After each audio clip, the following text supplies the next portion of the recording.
তো বন্ধুরা, ফিরে এলাম নতুন একটি ভিডিও নিয়ে রুমা সেলাই প্রশিক্ষণ কুটিরে। আজকের ভিডিওটির বিষয় হচ্ছে আমার মা বলেছে গোপালের ড্রেস বানাতে, মানে গোপালের প্যান্টি। তো দেখো, আমি আজকে প্রথমে কাটিং করব, তারপর সেলাই করে দেখাবো কিভাবে গোপালের প্যান্টির মানে বানানো হয়। দেখো, এই যে এইভাবে একটা কাপড় নিলাম, তারপরে এটাকে 4 ভাঁজ করলাম। আমার মার ইচ্ছে, মা বলেছে তুই বানিয়ে দিবি, তার জন্যই তো এটা রেডি করা। দেখো, এরকমভাবে 4 ভাঁজ করলাম।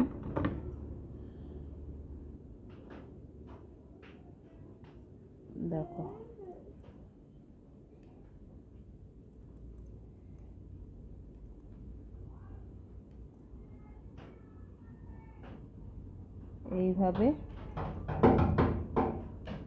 এইভাবে কাটিং করলাম। হয়ে গেল কাটিং। এখন সেলাই করা দেখাবো। দেখো, এখন এটাকে সেলাই করা দেখাবো। তো আগে এইভাবে ভাঁজ করাটা দেখো, ঠিক এইভাবে ভাঁজ করে নিয়ে আমরা সেলাই করব। চলো,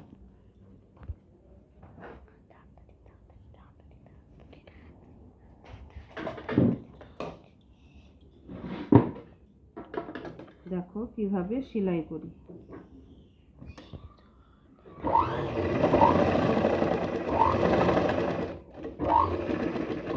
গোপালের ড্রেস আনন্দই লাগছে যে ঠাকুরের জন্য কিছু করে দিতে পারছি।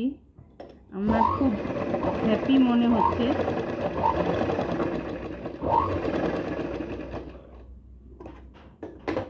সেই আনন্দটা হয়তো আমার মাই দিয়েছে যে তুই বানা আমার গোপালের জন্য। দেখো কিভাবে বানাচ্ছি।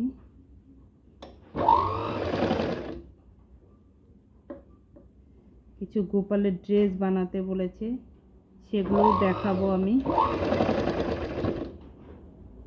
সব কিছুই তোমাদের সাথে শেয়ার করব, তোমাদের দেখাবো।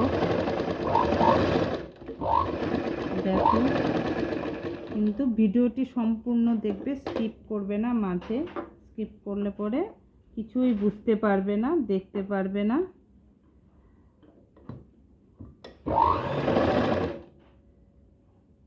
সম্পূর্ণ ভিডিওটি দেখবে, আনন্দ লাগবে, শিখতেও পারবে।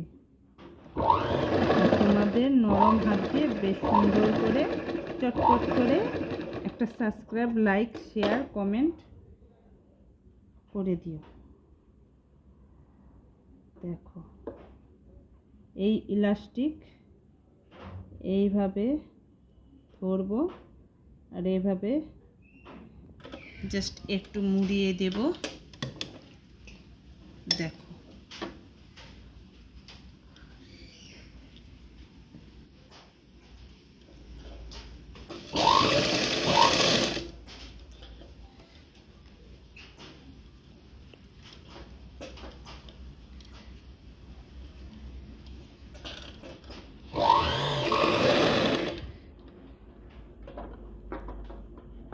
আমার এটা ক্যামেরা করার জন্য আমার ছেলে রনক, ও আমাকে অনেক সহযোগিতা করে, সব সময় সহযোগিতা করে।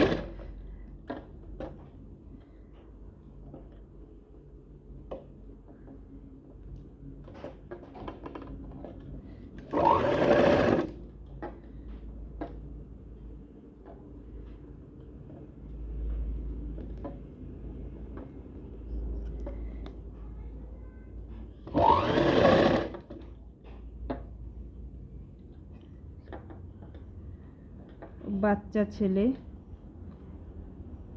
একটু ভুল ভ্রান্তি হতেও পারে, তার জন্য তোমরা ওকে ক্ষমা করে দিও। আর কোনো রকম অসুবিধা হলে কমেন্টে জানাবে, না হলে বুঝতে পারবো কি করে।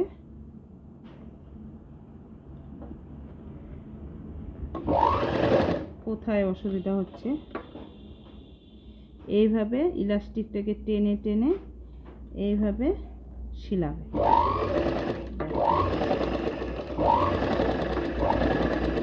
তো আমাদের প্যান্ট।